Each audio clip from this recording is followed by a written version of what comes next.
Today we're talking about our favorite photo apps.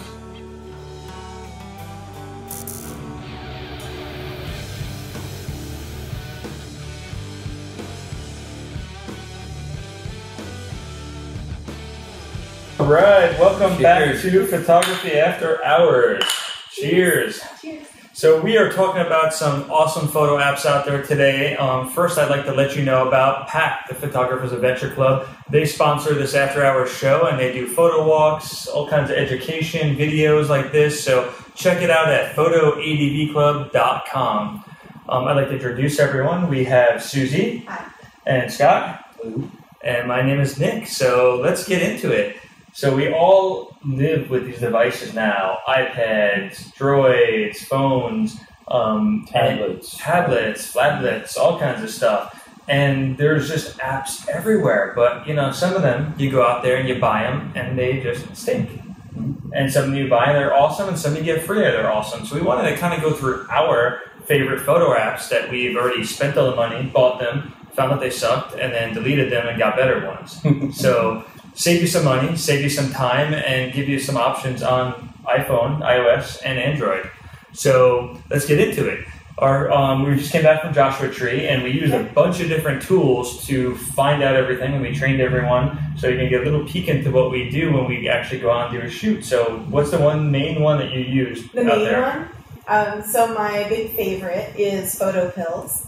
And Levi Sim started using it and really liked it and turned me on to that app. And it at first has a little bit of complexity to it because it does have lots and lots of features, but it is my #1 go-to app for any kind of planning, location planning, sunrise, sunset, that kind of stuff. And it also has tools in it for making calculations. So there are distance calculators, focal range calculators, star trail calculator, all kinds of stuff like that. You can Depth of field, I see here. exposure calculations. So if you're going to plan to do, say, use your big stopper and take really long exposure filtered pictures of, with like a 9-stop, 10-stop filter of ocean waves, you put in your camera body, your lens, how long you want to simulate, like you take a regular exposure and then it'll do the calculation so you don't have to look it up on the table and you don't have to memorize counting all your stops and stuff like that and then calculating that into different shutters. So now the big thing you're using it for, because this was a nighttime workshop, was the Milky Way. It actually shows you the Milky Way. There's another app that we all have used and don't like, which is don't like. It's not. We can't say it, so I won't say it. I don't like it. It's called the Photographer's Ephemeris, and it's available. Say that 3 times fast. The Photographer's Ephemeris. The Photographer's Ephemeris. The Photographer's Ephemeris.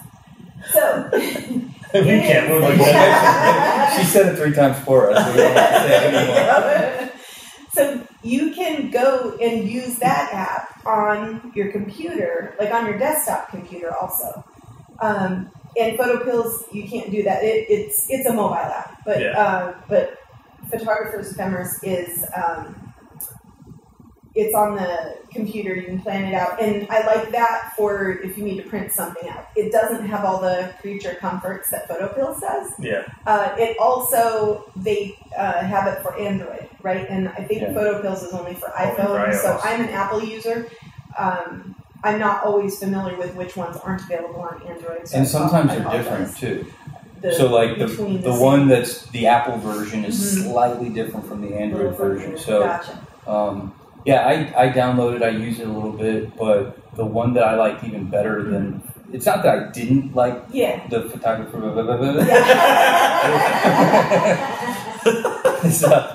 I like Sun Surveyor better. Sun Surveyor is better for Android. For what I like, because it does me a live view through the phone and through my camera, and I can track the sun and the moon and everything. It shows me exactly when I'm standing out on a location that the sun's going to be like right there at that horizon at that time. And so for me, Sun Surveyor, it's a simpler app to use. It gets straight to the point, and it gives me all the information I need. So that I prefer that one better. Yeah.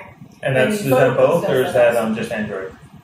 We're not sure. I'm not sure. It's Android. It I may be haven't for. seen it on iPhone, but I haven't looked for it, so it's possible. And Now, a lot of the other tools that we have in PhotoPills, you were getting from Photo Tools. Yeah, Photo Tools has a lot of the stuff that PhotoPills has. I think PhotoPills might be a little bit more advanced than the Photo Tools. Photo Tools is basically all your calculators, your hyperfocal length, your depth of field calculator, Sure. things like that. It has all of those tools. It even has a little checklist that you can, make and create. So if you're going out on a photo shoot for various types of photo shoot, you can create a wedding checklist, or you can create a backpacker's checklist, or whatever. And again, it's one of those interactive. You can plug in your camera, your lenses, and it'll do all the calculations. So Nice. it's similar to PhotoPills. yeah, A little bit well, different. PhotoPills doesn't have the checklist thing at all, so that I've seen. It has the It might be hyperfocal and the variable, but depth of I've seen field, it. but yeah, so they'll have some varying Yeah, differences sometimes, so you may need one or more. So that would give you some ideas of how to plan your shoot, where to be when the moon's coming up, where not to be, different things that's my like that. big main one. But don't overlook some other. We started talking about checklists, that kind of stuff. But dark sky. So Dark Sky Finder. There's darkskyfinder.com, etc. But there's a mobile app called Dark Sky Finder, I think, or it just says Dark Sky, and it's free. I think free or like $1.99 maybe, and that's really useful for planning star shots and stuff, and just making sure that even if you figured out it's a new moon, so you don't have the moon to contend with, and the Milky Way's in the right position, and all that kind of stuff, you're not still trying to do it from where you've got a lot of light pollution, and you'll just be fighting that no matter what.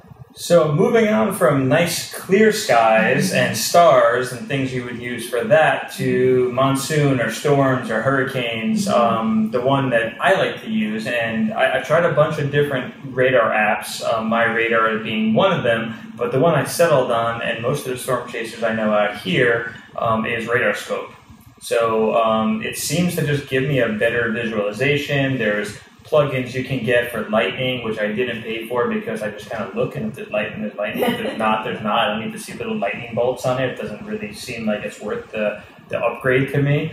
But it just seems like it's more fluid. It doesn't crash. It always shows the storm track. I can refresh it. I can zoom in. I can pick which radar tower I want. So have you been using different ones? I use Pixel 3 radar, and it does the same thing. Same thing. It's one of those apps that I think was actually designed by a storm chaser meteorologist guy, Cool. and it does all the same stuff. So Is it a free one or paid? it's paid. Yeah, it's a paid app. Most of these that we've mentioned are paid so far, a lot of them. So Yeah. I think I have the free version of my radar, though. Yes, that one I have is can't free. remember because I've had it for a long time. But I prefer that. Well, two things. You have the radar scope, and I think that's like $10. Yes, The at least. yeah, I think it's around there. But my radar also has an aviation layer to it, so it shows av layers and it shows all the aviation warnings and stuff. And I speak some of that language, so I like to read what the forecast is and what direction, where the storms are coming from, how high they are, stuff like that. What kind of precipitation it is. Cool. And that's just not readily available on some of the other. I still have the My Radar on here, just because it does work, and sometimes if one of them crashes, I can go to the other one. So I do keep it on here in my photography folder, not in a storm chasing one. I have it in my my photography one, and it's there. I just tend to always use the radar scope one, and that's my backup. So Well, I like that radar scope also shows you where other users are as little dots and stuff. So a lot of times we look for each other out on the So, like, if road you're- in a storm, and and hook up with each other because of the you can see they're on this hill or they're wherever. I like with that one. What kind of got me addicted to that one is it shows you a storm track. So after a while, if it's a moving storm, it'll track it out like a hurricane track. You know how to hit the lines, and it'll tell you where it's projected to go to. So that's what I think I like most about it. So I can be like, okay, well, I kind of know where it's supposed to go, so I can go to the end of that because I don't want to be in it ever. I want to be where it's coming to you. So like Brian Snyder talked about, you want to be outside of it and stay dry and safe and shoot it. Yeah. So cool. So moving on. away from stars and radar and storms to you're out doing street photography or you're out shooting models or anything like that. I found on my iPad or on my phone, I can use Easy Release, and you can get releases right there. You can do a couple things with this. So you can take a picture of them. So you can, I go shoot all those cowboys. I can now take a picture. So I have a picture that matches up, have them type their name and information into their email. It'll send them a copy of the release, send me a copy of the release. And they can just sign it. And they can just sign it. They can either do it with their finger or with their stylus. That's why I use the iPad, so that like if you have an assistant, you can pull the iPad out bigger so they can see what they're doing. Most people don't read it, so you can change the terms to whatever you want. Like, you're giving me the right to sell this for $10 million and I give you nothing. So you can put whatever you want in there, and then it'll send them a copy, send you a copy, and you can communicate with them and find them again if you need to. Like if it gets published, you can say, hey, look, it got published, and it's all keeps a database and backs up the Dropbox, I think, and everything. Yeah, that's awesome. Yeah. I don't have that one. Yeah, you don't? Yeah. See, now you go down it. It's a couple bucks, I think, but it was worth it. I don't use as much as I should, but I'm going to start using it more, especially with the Cowboy Project, because a lot of those guys I can't find. Yeah. So if that ever needed to get published in a magazine, I probably wouldn't be able to do it, because I have to go seek them out now. Right. It's different from fine art. So do you have that one? I do. I haven't used it in a while, but I downloaded it when I think it first came out. Yeah. And I played around with it a little bit. I don't do a lot of street photography, though. That's why I haven't used it much. But I need to get into a better habit of. Some people are so good with that, but like even at the model shoots here, it's just like, here, sign this, and then it's just done. You don't have to think about it. You have to chase them down, because then you're always behind the 8 ball if you do get something that someone wants that picture. They have to find the model. They have to be like, hey, sign this. Or if they sign it at the beginning, if you're asking like a year later or 2 years later, like, hey, sign this, they're like, are you selling it? You stuff might for that. have to clarify too, just because everybody's going to assume, obviously, if we have a model in the studio, we're going to do a model release and stuff like that. But we have networking happy hour type events and stuff, and sometimes models will come as a guest, and then we'll shoot them. But you want to have a model release handy, that kind of thing, and it's not always something we could plan for. Yeah. So it's a good one. Is there any Android ones only that you use for that, or no? No, that one. That's pretty much the best one. So that's for both. Cool. Moving on, both you guys had mentioned Google Sky Map and Stellarium, getting back to the stars and stuff. So what do you use that for? Well, if I'm going to do... PhotoPills has a lot of... I can find the Milky Way and stuff with it, and it has an augmented reality where I can look at where the track is for the sun, or where the sun is going to rise and set and things like that. But Stellarium and other apps that are similar to that have a real clean, bright star interface, and you just pull it up and point it in the direction, and you can see where the constellation is that you want to be looking at. And it's easy to find the North Star. It's easy to find, so you find the Big Dipper, etc., and you can find Polaris, the North Star, and do star trails, that kind of stuff. But when you need to find, let's say in August, and you want to shoot the Perseids meteor shower, and everything says just look in the eastern sky and go to a dark place and blah blah blah. It's nice to have an app where you can just you're pointing your camera at least in the right direction where you're. I just go into Photoshop after I take the shot and I put lines in there. Just streaks, yeah. Because that's what they look like when you take pictures of the Perseids. It's a giveaway when they have little red dots all along them. Those aren't meteors. They aren't? I thought they were dashing meteors. And then Google Sky Map, pretty much same thing you're using it for? Yeah, Google Sky Map. I mean, it's free. It's Google. They pretty much know everything. So they've mapped everything out. They know what I had for lunch, They've mapped out the sky out, the roads, everything. Yeah. That's what they sold me on when I got my first droid, like the droid, before all the other droids that came out. They're like, oh, check this out. And they're like, oh, yeah, I need this. They're like, yeah, look. And they're in Verizon. They're like, yeah, look, you can see like the moon's right there. I'm like, oh, it is. It's on the floor. Cool. And they're like, they sell you on it because that was like brand new. You'd never seen anything like that before. And I was disappointed when I went to iOS that I couldn't get it because they're like, have a little Google iOS rival Google now. rivalry kind of thing, Which just stinks. But so that's a good one. All right, so as we move on and wind things up, we have editing apps, of course. So it takes so many pictures on our phones today. Like your phone is how many megapixels now? Okay, I gotta brag. No, this is 16 megapixels, and it shoots raw files. Raw files. So you can edit them here. And previously, I think we were all using Snapseed at some point, which I still have for quick down and dirty edits, which Google owns also, which they own everything. So, that was a quick, easy editor. But now with Lightroom Mobile, you can take your raw file. Yeah, so I've got Lightroom and Photoshop Express and Lightroom Mobile on here.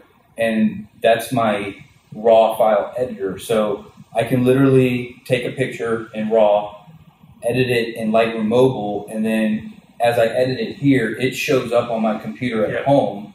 And so now I can just bring it into my computer at home and do final touches. So you won't be needing your 5D anymore, right? Honestly, I'm gonna give myself a little challenge. Yeah. And just carry this around and see what I can do with just a phone. There you go. And I heard that, not only does it train you to think a little bit different because you're set on one you have device. restrictions. Right. Yeah. But, this thing's pretty fascinating. It does 4K video, so I'm going to start doing it's got every photo app built into it. You probably can find some lens adapters too that do Russell Brown is doing a whole project right now. When I was at Photoshop World, Russell Brown of Adobe was doing a whole project with just phones.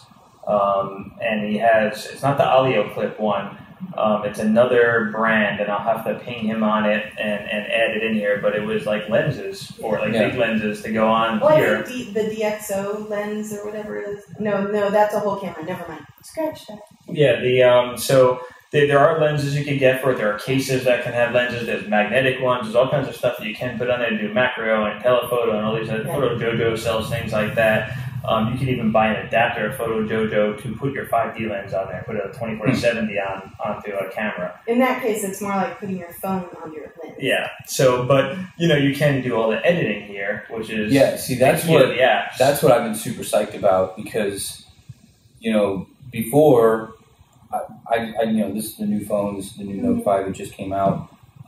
My other phone, I wasn't a big phone. There'll be a Note 10 out by the time this video comes out. I wasn't a big phone photography guy. I wasn't the big into the whole Instagram, take pictures and post, but now I'm actually kind of excited to do that type of stuff. So I have to block you. Someone just commented about this, like, my phone pictures get more likes, and I was like, no, my phone pictures always get more likes than my real pictures. I'll take a picture of the sunset, I'll post it right away while the sun's going down, and it goes like 300 hits, and then I'll put the real edited picture later up, and it'll get like 10. I'll like that. So it has a lot of power by getting it out like now, like the lightning shot we just put up. It's like so there is some truth to that you can kind of drive up some of your social media. Well, we're also we're people, and people are lazy, and so the more convenient we can get things, if you have Lightroom or Photoshop right there at your fingertips, you're more likely to go ahead and edit that photo while you have a few minutes, rather than you think you're going to get to it later. You're going to download it on from the card onto your hard drive and index it and keyword it and this, that, and the other, and then you'll go to actually edit the photo. Like 5 years from now. A lot of them you don't get to it, but if you're, you're still in the car, somebody else is driving. You're just...